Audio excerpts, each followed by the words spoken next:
What's up, Wizards? It's Dev, Mtg. We like that magic stuff, and today I thought we were going to finish off Zendikar Rising spoilers. I really did, but we've still got like 24 cards left before this set is entirely previewed, so I figured I'd go ahead, record this video, kick it out there for you, and if we miss anything, we'll go ahead and do one more video to kind of clean things up tomorrow. But for now, there are a ton of really good cards that I want to go ahead and get to before it gets too late in the evening here, so let's go. Now, as usual, we'll start with the stuff that's a bit lower impact, and we'll work our way up to the things that I really liked from today. And it's about half and half. There's about 50% draft cards here, and then 50% cards that I think actually do have potential to make a splash in Constructed. But we'll start with Ghastly Gloom Hunter. I do like alliteration. This is 2 mana, 1 and a black for a 1/1 zombie bat with kicker 3 and a black. It has flying and lifelink, and if you kicked it, it comes into play with 2+1/+1 counters. So do you want to pay 2 mana for a 1/1 flying lifelink or 6 mana for a 3/3 flying lifelink? I think in Limited, these are decent rates. And sometimes a 3/3 flying lifelink just win you the game, occasionally, especially in a color with a lot of removal like black. So it's not a terrible card, especially at the common rarity, but I highly doubt that this sees any play outside of Limited. Although maybe you do want this as your 2-drop in mono black aggro if you're trying to build some sort of lifelink deck, you know, a life gain matters thing, then maybe, but again, I kind of highly doubt it. It could have a very niche place in Standard, but I don't even know about that. Let's move on to Peladar Retreat. This is 4 mana, 3 and a white for an enchantment with really good art in the promo. It's got Landfall, and whenever a land enters the battlefield under your control, choose one. Create a 2/2 white cat beast creature token, so you know, I like this card. Or you put a +1/+1 counter on each creature you control. Those creatures gain vigilance until end of turn. So those are both really good landfall triggers, right? I mean, it's hard to debate that both of these are really dope, especially the +1/+1 counter in all your creatures mode. Getting that every time you drop a land is freaking amazing, but of course this costs 4 mana. You probably won't proc it until turn 5, and then you'll only proc it the one time, so is it really that good? You know, it's a do-nothing enchantment the turn it comes into play. There's a lot of things going against the card, but one way or the other. I think in the green-white landfall deck that we previously discussed a few times, the one that goes a little bit longer into the game and tries to set up a board presence, more so than the red-green landfall deck, which looks to be far more aggressive. The Selesnya version of the landfall deck definitely looks like more of a mid-range thing that's trying to set up a ridiculous board presence, and a card like this could go well in that deck, but it's got to find the slots for a 4-mana do-nothing enchantment, and I'm just not sure. I'm not sure this is the format for that, Chief, but it's a really cool-looking card. I wanted to bring it up. But anyway, let's move on to Master of Winds. 4 mana, 2 and 2 blue for a 1/4 Sphinx Wizard with flying. And when it enters the battlefield, you draw 2 cards and you discard a card. Whenever you cast an instant, sorcery, or wizard spell, you may have Master of Winds' base power and toughness become 4/1 or 1/4 until end of turn. So kind of a cute card, but I don't love it, to be honest. You know, drawing 2 cards and discarding a card on ETB is easily the best part of this card. That's really not terrible in terms of ETB triggers, because you could always be dropping something in the yard for later use, or maybe a Fueling Escape, or, you know, maybe you play this in spells, because this looks like it might actually be decent in spells. You can switch it to PT every time you cast one.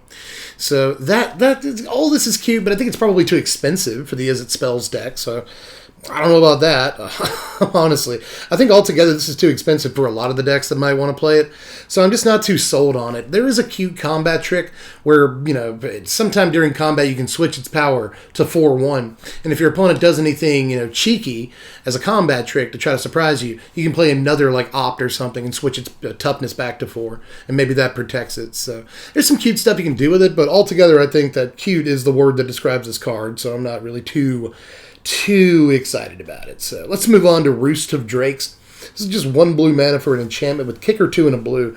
And if you kick it, you get a 2/2 flying drake thing. You get a drake when it comes into play.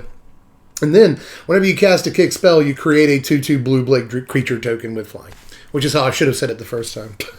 Either way, Roost, again, looks mostly like a bomb in draft. If you're drafting up the kicker deck, then maybe this is good, or maybe this, you know, if you pack one, pick one, this will put you, obviously, into the kicker deck in draft, but I'm just not super sold on kicker for, like, Constructed.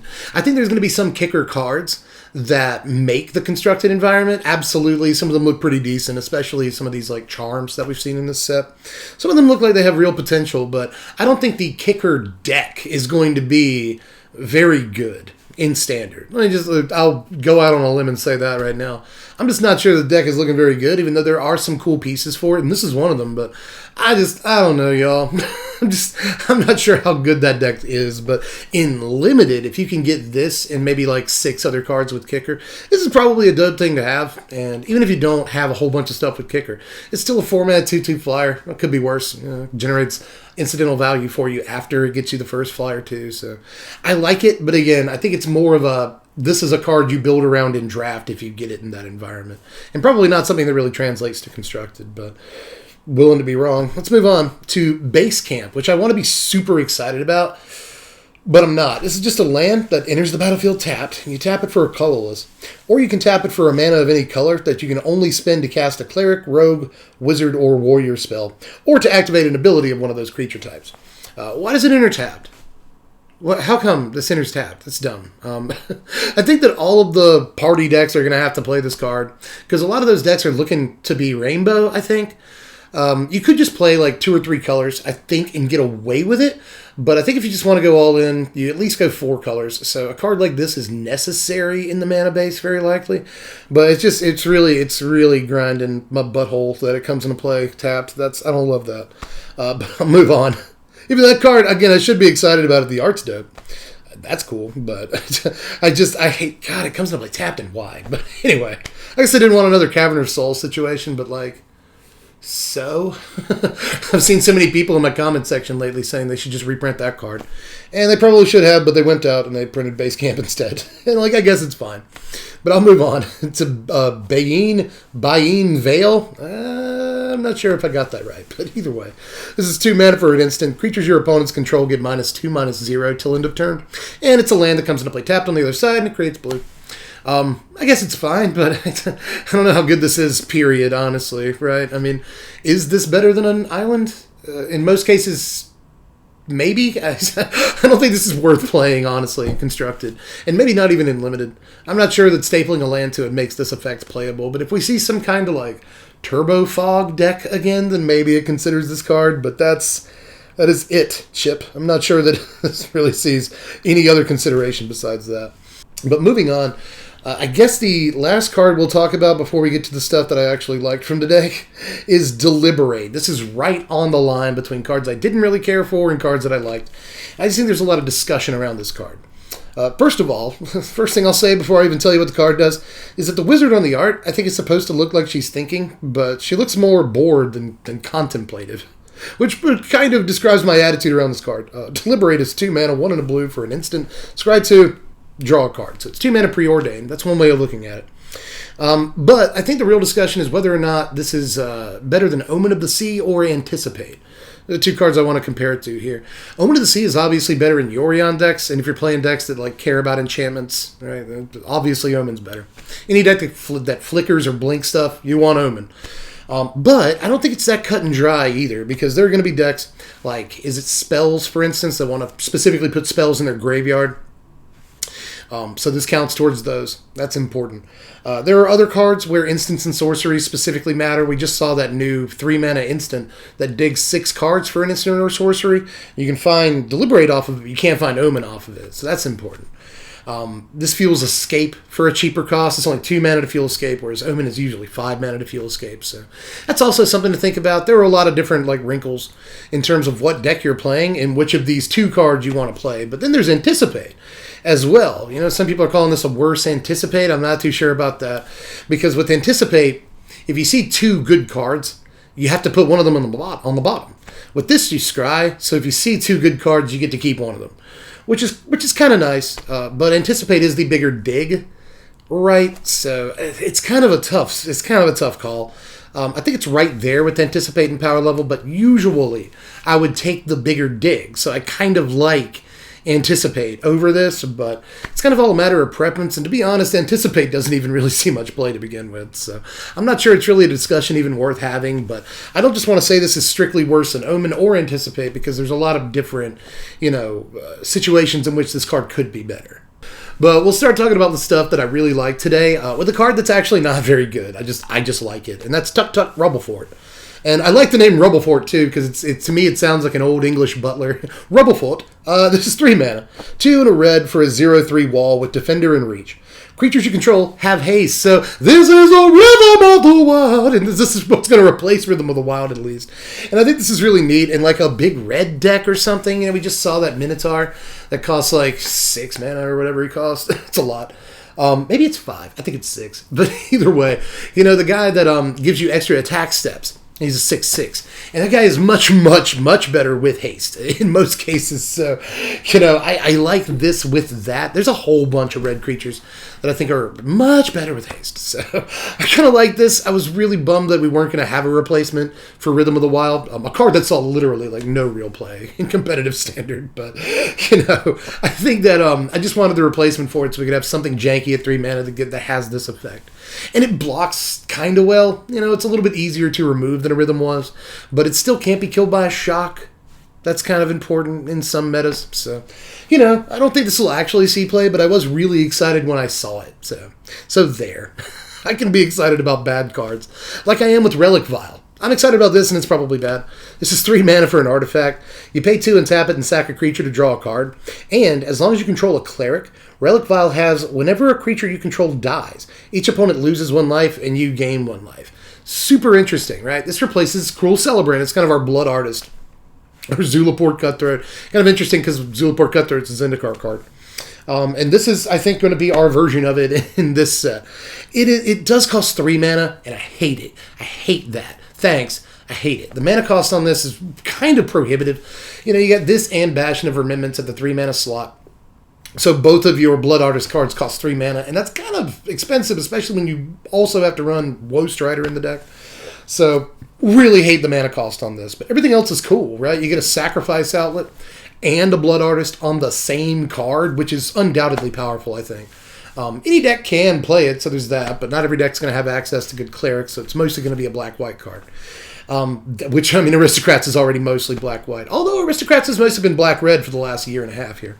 But either way, I'm going off on a tangent now. In the Clerics deck, obviously, this is both a Blood Artist and a sack outlet, and that is super cool. Like, that is a really good thing to have. And unlike the last card, I said that enchantments are a little bit harder to kill than creatures, so there was that to think about on the last card. On this card, it's the exact opposite, right? Instead of a 2 toughness or even a 1 toughness creature that's super easy to get rid of, this is an artifact. It's much, much harder to deal with on average than a creature is. So that's another cool layer to the card that I really like, but 3 mana is it's a little much, guy. It's a little prohibitive, especially in a deck that wants to play the maximum amount of Clerics, but you have to play this and probably Bastion of Remembrance in the 3-drop slot, so you're playing a bunch of non-Cleric cards. I don't know, Chief, but either way, I am excited about the card. I want to brew with it to see if it's good enough, right? But we'll move on to another 3-mana artifact that I like more than some people like it, and that is Relic Golem. This is 3 mana for an artifact creature. It's a golem, as the name would suggest. It's a 6/6. I think that's a very important stat line. I'll get to it in a second. Relic Golem can't attack or block unless an opponent has 8 or more cards in their graveyard. You can pay 2 and tap it to have target player mill 2 cards. Alright, so the idea here is rogues, right? Is this a good card in the rogues deck? Well, it's not a rogue, right? So that kind of sucks. It's only good if your opponent has 8 cards in their yard. So there are some considerations. First of all, just the rogue deck in general. Is it going to be good, right? I want it to be, but Euro is probably the best card in the format. And any deck that fills the yard for the Euro player to escape Euro, probably not going to be amazing. I hate to say it, but that's my inclination. That's my thought process right now. And if you do ever get 8 cards in their yard, they're just going to escape Euro, right? At which point they no longer have 8 cards in their yard, so you lose all these cool, fancy effects for having 8 cards in their yard. But there are going to be times where they have a Euro out and 8 cards, so this can block and trade with a Euro at this stat line. And I think that's kind of important. That said, again, I think Euro is mostly going to keep them from having 8 cards in their yard. But if you can get 8 more cards in their yard, and it's possible that you can. This mills cards, if you just play a couple of rogues with Thieves' Guild Enforcer out, then you can probably mill them more. So, I think that deck could fill up your opponent's graveyard reasonably fast. And if it can fill the graveyard fast enough, Euro won't be that much of a consideration. But, the deck already has not only this card to block Euro when it does have 8 cards in the yard, But it also has Thieves Guild Enforcer with Death Touch to block Euro when there's 8 cards in the yard. And it's got that new Vampire Nighthawk. And that doesn't have to really have any cards in your opponent's yard. It's always a 1-power Death Touch thing. So it'll block Euro and kill Euro as well. So I think the deck does have some built-in checks and balances against Euro, but only one of them is good if your opponent doesn't have 8 cards in their yard. So it's hard to say, especially with a card like this, whether it ends up seeing play. But it is a big, meaty, fat guy, right? And that deck doesn't really have a dude like this. So it wouldn't surprise me if the deck at least experimented with a 1 or 2 of this dude in the early, the beginning of the season. Because maybe a big creature is good enough for them. But it doesn't really have evasion. It doesn't really have keywords aside from being a fat stick of a dude. So I'm just not sure that it's actually good enough for that deck in Constructed. It's probably okay in Limited, sort of, but even then, you really have to have a bunch of stuff that mills your opponent, or this literally does nothing. So I'm just not even really sure about Limited, to be honest, but I want to like this card a lot. I really do. It's just really dependent on how good Euro is. But if you're not playing against Euro, this is a 3-mana 6/6 in the Rogues deck, and that's probably good. It blocks Lovestruck Beast and stuff. That might be important against the various adventure decks. So there are plenty of things I do like about this card. They needed something that goes above other creatures in the format. This does that. So it might fill a hole in the Rogues deck, but I'm kind of holding my breath. I'm not sure. I'm not sure yet. But either way, let's move on. I talked about that card for way too long. Let's talk about Kargan War Leader, which I don't have to talk about for very long. It's just a solid card. 3 mana, 1 a red and a white for a 3/3 human warrior. Other warriors you control get +1/+1. So commander playable in decks that play a lot of warriors. They do exist. Standard playable in the warriors deck, which again might exist. It's at least a good budget card. It's even historic playable, obviously, because there's going to be a lot of decent warriors in historic and pioneer for that matter. I kind of like it. It's a 3-mana 3/3, so that's decent. 3-mana lords aren't usually the best thing in the world, especially when they come on bodies and can be easily removed. But either way, I'll take an Anthem effect. I'll do it. That's fine. It's not a bad card. Let's move on. Up next, I want to get to Grakmaw, Skyclave Ravager. This is 3 mana, 1, a black and a green for a 0/0 Hydra Horror. That's legendary. And when it ETBs, you put 3 +1/+1 counters on it. Or I should say it correctly, it ETBs with the counters on it. Excuse me. Whenever another creature you control dies, if it had a +1/+1 counter on it, you put a +1/+1 counter on Grakmaw. Neat. And whenever Grakmaw dies, you create an XX black and green Hydra creature token where X is the number of +1/+1 counters on Grakmaw. Now, first of all, I want to say that I very much appreciate the flavor of this card, because a lot of Hydras, if you deal damage to them, they get counters put back on them eventually, and that's supposed to illustrate them growing heads back. But I like this mechanic a little bit more, right? When you cut its head off and you kill it, then it springs another head back, and that's the XX creature. I like that. But either way, a flavor aside, this is kind of a dope card, right? Things I don't like about it. Let me list the cons first, because I think there are some. No keywords, right? No evasion whatsoever. It's just a 3-mana 3/3. But when your opponent kills it, obviously, it comes back with, whatever.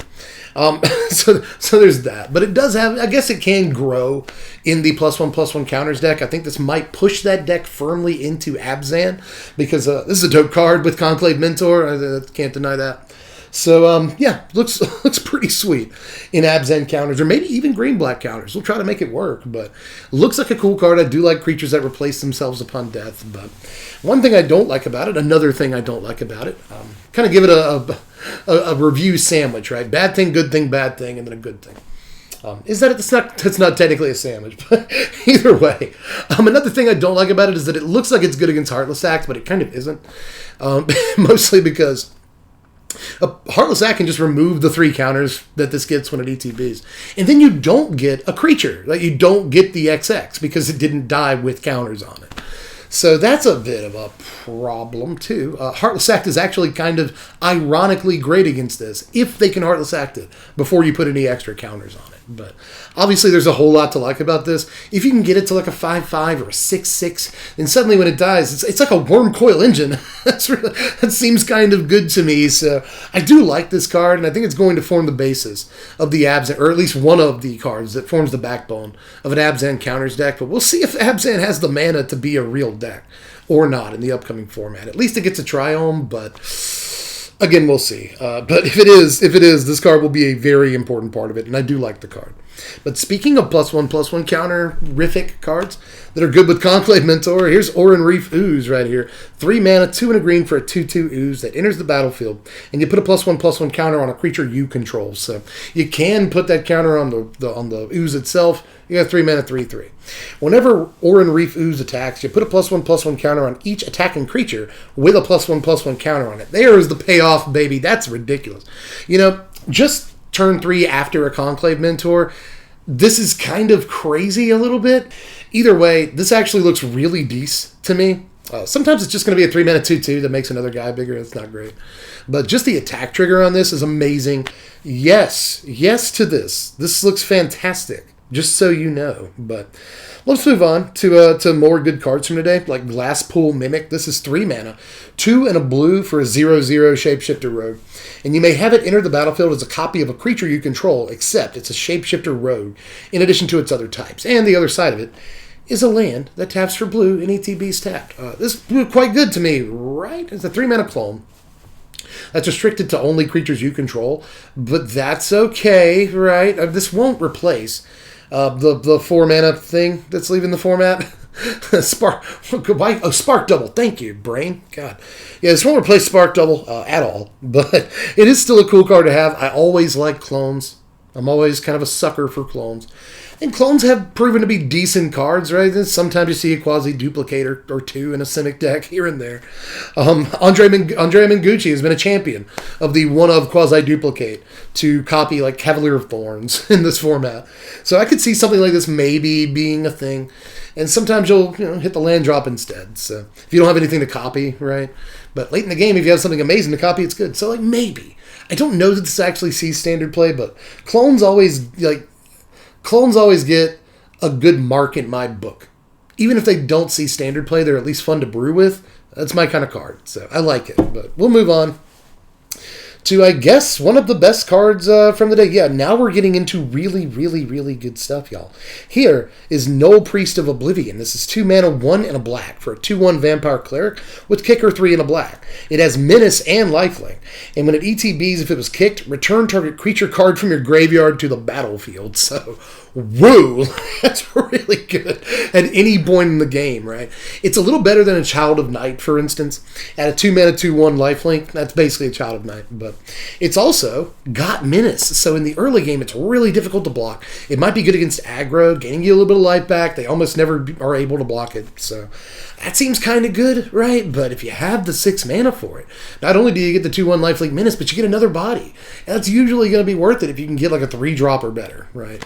Especially if you can get a 4-drop or better, it's literally on rate. But there are also going to be times where, yeah, it's a really expensive reanimation spell, but you've dropped an 8-drop in there, right? You've dropped an 8-drop in the bin, and this comes down on turn 6, and suddenly you get 1 little body and 1 ridiculous body. So you just never know. This is playable in a few different ways, but I think even if you're not trying to just play a reanimator deck, if you just have a fair aggro deck, this is a decent little 2-drop dude to put in your deck that can sometimes get you a whole lot of value in the late game. So I actually think this is subtly one of the best cards of the day. Easy. But let's move on to Ancient Green Warden, a mythic from today. This is 6 mana, 4 and 2 green for a 5/7 elemental with reach. You may play land cards from your graveyard. If a land entering the battlefield causes the triggered ability of a permanent you control to trigger, that ability triggers an additional time. So get Trog monster, get Trog butt in here. I guess. That's the first thing I thought, at least, was, ooh, get Trog monster. But aside from that, Landfall is the obvious thing you're supposed to be doing with this card. Playing lands from your graveyard is especially dope when Fabled Passage and Evolving Wilds are both in the format. So, you can, if you have any landfall triggers on the table, then suddenly you can pop a Fabled Passage, put a land into play, and then put the Fabled Passage back into play as your land drop for the turn, and then pop it to put another land into play. That seems pretty crazy. So I like this card a little bit, but 6 mana is probably too much. The Selesnya deck I keep bringing up that's a little bit more mid-range, tries to go deeper into the game with its landfall triggers and establish a board state. But maybe it wants this, but even for that deck, I think 6 might be much. 6 might be a little too much. That's a lot of manas.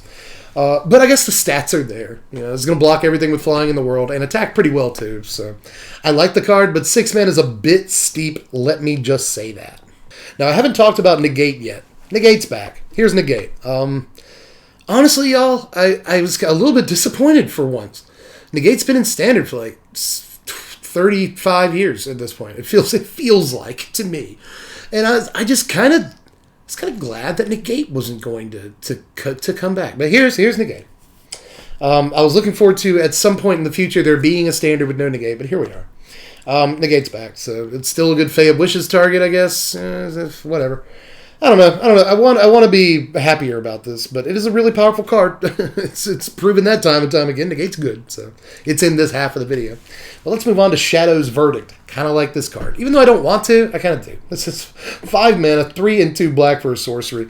Exile all creatures and planeswalkers with converted mana cost 3 or less from the battlefield, and all creature and planeswalker cards with converted mana cost 3 or less from all graveyards. Neat! This takes care of Euro pretty handily right there.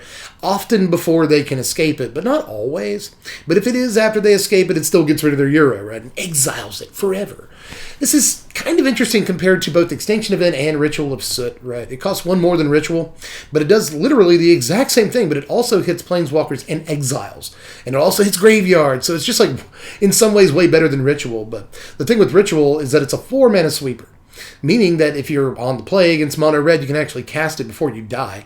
This, I'm not so sure about. I don't think this is a great sweeper for 5 mana against decks like mono red, but sometimes it's going to be good enough. Other times, it will exile their Anax, but it'll leave behind their Torbrand and you just kind of die anyway. So, I don't know, but, against certain decks, I guess you can say it exiles Anax, so that's kind of a good thing. But, against other decks like Adventures, this will exile all their Borrowers and Bone Crushers and Lovestruck Beast, and that's kind of pretty good, I think.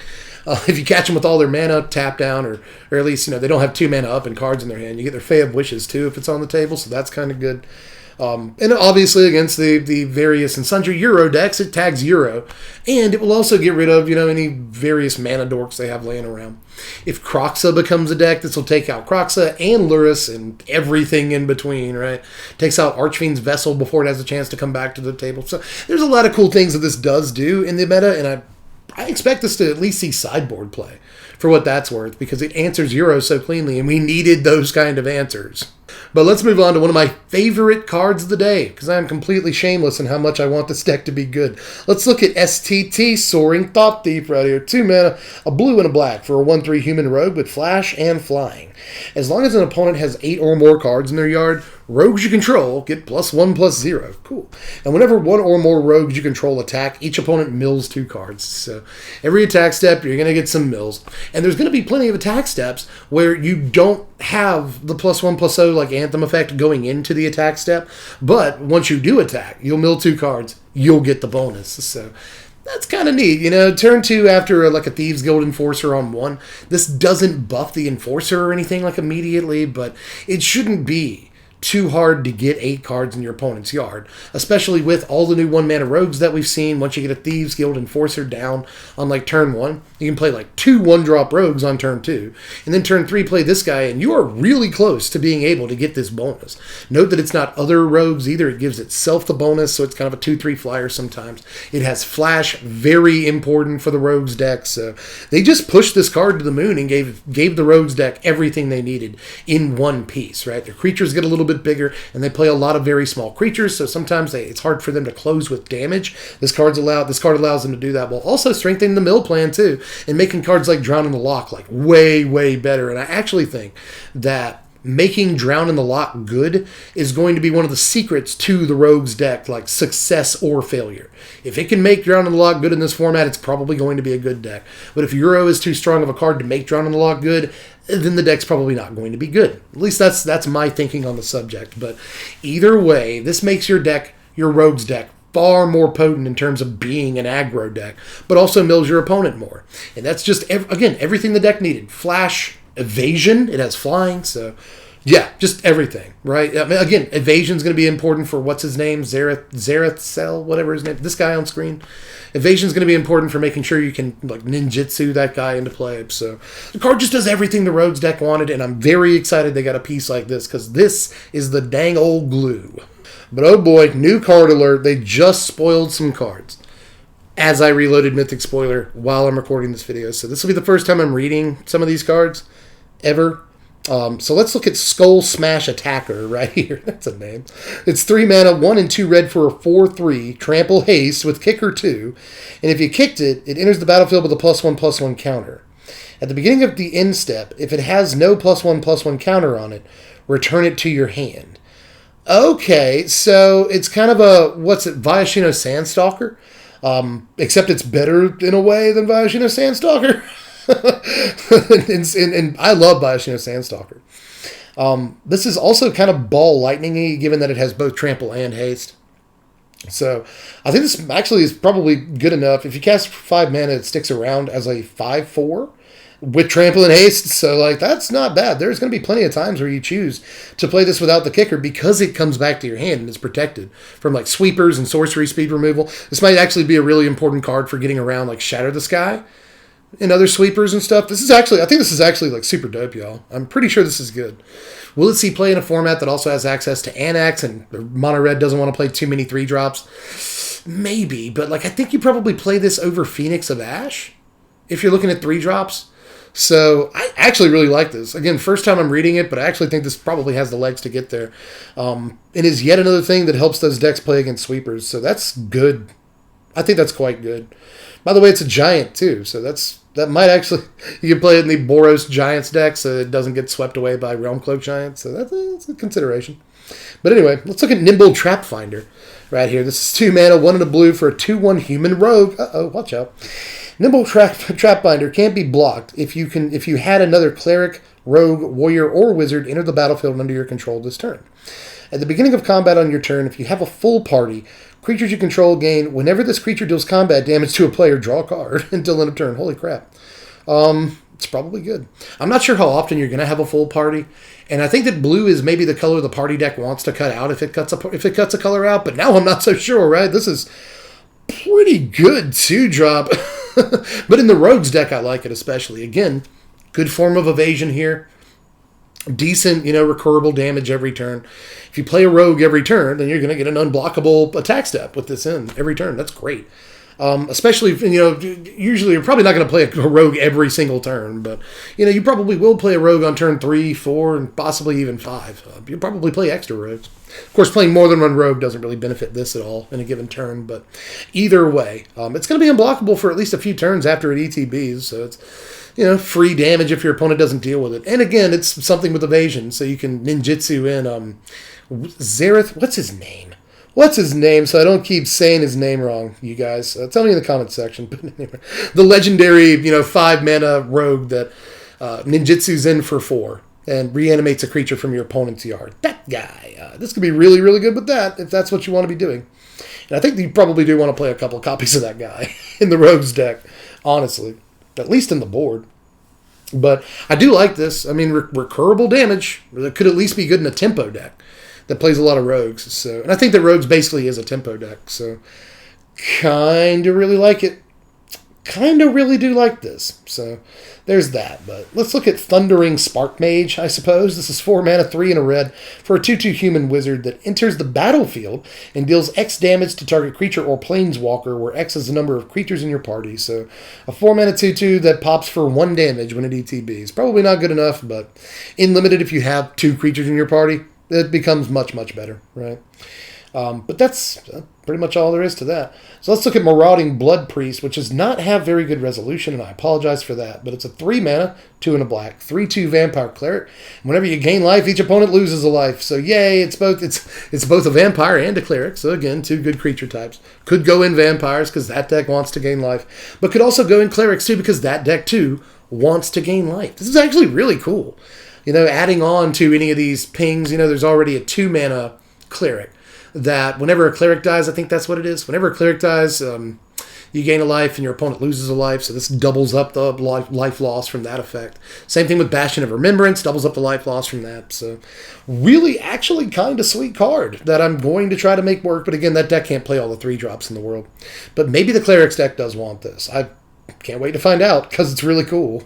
But let's get back to stuff from today. One more of these cards, and then we'll get to the card that I like the most from today. But let's look at Agadeem's Awakening first. This is Exen, 3 black mana for a sorcery.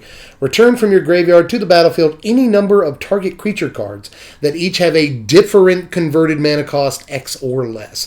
The other side is a Bolt land, right? It can come to play untapped if you pay 3 life. Otherwise, it comes to play tapped.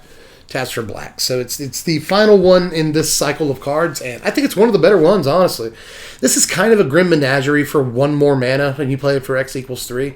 And Grim Menagerie didn't see too much play, but it also wasn't stapled to a land. So that's actually a huge differentiator. I think a lot of decks with swamps are just going to play one of this card, because why not?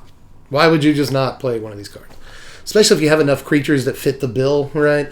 And you don't even have to get like a 1-drop and a 2-drop and a 3-drop and a 4-drop and a 5-drop. It's probably just fine if you get a 2-drop and a 4-drop off of this. That's probably fine if you have the mana to pump into it. That would be, what, 7 mana? Which sounds like a lot, but you're getting a 4-drop and a 2-drop back. That's a little bit under rate, but in the late game, that's effective card advantage that gives you a board presence. So if you top deck this on turn 9, you'll be happy that you did so, right? So I don't hate this card at all. I think it's, again, one of the stronger ones of these in this cycle. And again, decks that are mono black are probably just going to play at least one of these, if not 2, but very likely 1. But then you could make a case for 4, right? You really could. So I wouldn't be surprised to see that either. But one way or the other, we will see this in black decks in multiple formats, I would predict. But let's look at my favorite card from the day, and it's not just because of the art, which is incredible, but it's Skyclave Shade. This is 2 mana, 1 and a black for a 3/1 Shade with kicker 2 and a black. Skyclave Shade can't block. If it was kicked, it enters the battlefield with 2 +1/+1 counters on it. And it has Landfall. Whenever a land enters the battlefield under your control, if Skyclave Shade is in your yard and it's your turn, you may cast it from your graveyard this turn. Go. Hello, Bloodghast. It's really good to see Bloodghast back again. Although it's not exactly Bloodghast. Really wish it had the haste, but it can be really big. This can, and obviously you're casting it from your graveyard, so you can kick it out of your graveyard if you have the mana to do that. And suddenly you have a recurable 5-power dude, but even if all you really have is a recurable 3-power guy, that is also very good. That's also really good, right? This is probably the black 2-drop du jour for the mono-black aggro decks. And I think it wears a Demonic Embrace really well. I hate that it doesn't have flying in the first place because it kind of looks like it's flying to me. But despite that kind of flavor disconnect there, the card is obviously very good. The card is very good. And any deck that's trying to get into its, play around in its graveyard is going to want this, maybe even Sacrifice decks that play like Village Rites and other cards like that are probably going to want a piece. A lot like this. So, again, we got Bloodghast back, but Bloodghast, but sideways better? I hate to say better, but it's hard to say. Bloodghast had the haste, so if your opponent swept you or something, you're playing against control, then Bloodghast could just come in and immediately swing at them, which is worth a lot. That's worth so much. But with this, it does have to survive a turn, but it hits for 5, which is a huge chunk of your opponent's life total. So it's hard to say which one I actually end up liking better, but there's a whole bunch of infinite loops you can do with Bloodghast that are also going to be available with this. So there's that to consider. And there's probably going to be a bunch of loops in Standard with this card too. So keep that in mind. I just think everything about this card is really powerful. Really powerful. And we've already seen a card very similar to this in the past that has become nearly legendary. Not in the mechanical sense of the game, but Bloodghast is a super iconic card now, and this does a lot of the things that Bloodghast does, and in some cases, though not all, does them better. So, huge fan of this, and I think it's destined to see a ton of Standard play.